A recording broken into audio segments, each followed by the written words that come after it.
शून्य कमरा retired inspector रघुवीर सिंह ने उम्र भर जुर्म देखा था, पर असली डर उसे अब महसूस हो रहा था। वो और उसकी बेटी रिया पहाड़ों में बने एक पुराने होटल में रहने आए थे, जिसे उन्होंने हाल ही में खरीदा था। होटल वीरान था, धूल से ढका हुआ, पर उसके भीतर कुछ ऐसा था जो सांसें ले रहा था। पहली रात रिया ने सुना किसी कमरे से खटखटाहट की आवाज आ रही है। वो बोली, पापा, किसी ने दरवाजा बंद कर रखा है शायद। रघुवीर ने नक्शा देखा। कमरे 1 से 24 तक थे, लेकिन आवाज आ रही थी कमरा नंबर 0 से। ऐसा कोई कमरा नक्शे में नहीं था। रात गहराती गई। आवाजें अब दस्तक में बदल चुकी थी।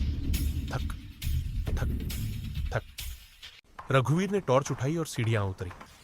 होटल के पिछले हिस्से में दीवार की दरारों के बीच हल्की रोशनी झिलमिला रही थी। वो पास गया और देखा दीवार के पीछे किसी पुराने दरवाजे का फ्रेम था। धूल हटाने पर दरवाजे पर उभरे हुए अंकों में लिखा था 0। जैसे ही उसने दरवाजा खोला, एक ठंडी हवा का झोंका आया। अंदर अंधेरा था, पर कमरे की दीवारों पर कुछ तस्वीरें लटकी थी।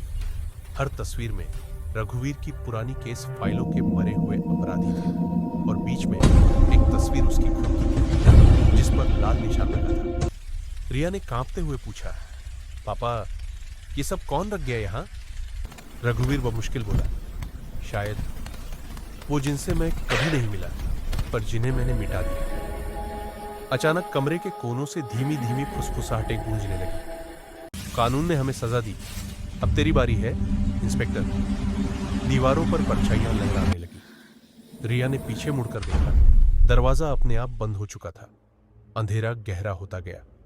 रघुवीर ने टॉर्च जलाई, पर रोशनी अब किसी और दिशा में जा रही थी, सीधे उसके चेहरे की तस्वीर पर। और अगले ही पल कमरा नंबर 0 की लाइट जल उठी। बाहर होटल की दीवार पर एक नया बोर्ड टंगा था, कमरा नंबर 0 अब भी बंद है।